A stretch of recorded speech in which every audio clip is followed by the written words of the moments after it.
Oyez, oyez, Amiénois, parlons bien, parlons. Beffroi.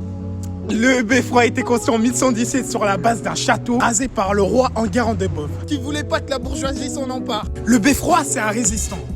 Il a brûlé 2 fois et il a survécu au bombardement de la Seconde Guerre mondiale.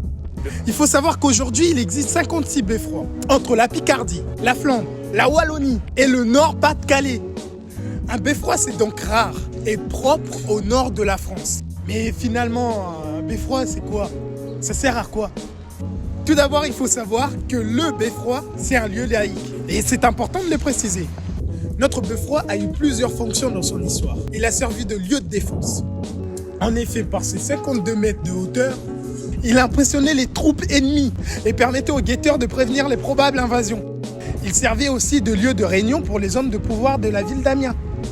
Il servait aussi à rythmer les journées de travail grâce à sa cloche. Sa cloche qui s'appelle Marie-Firmine.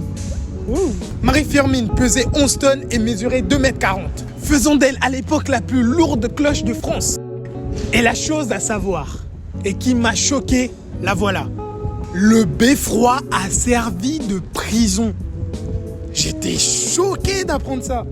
En gros, il y a plusieurs cellules dans le beffroi. Des cellules plutôt grandes et chauffées que les personnes riches pouvaient se payer. Et des cellules minuscules où étaient entassés de nombreux prisonniers.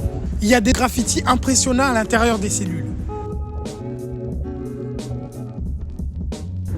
Faut vraiment pas être claustrophobe pour être enfermé là-dedans. C'est étroit. Michael Scofield, je te mets au défi de t'échapper du beffroi. Bon, la légende raconte comme quoi il y a des souterrains qui partent du beffroi et qui vont dans toute la ville.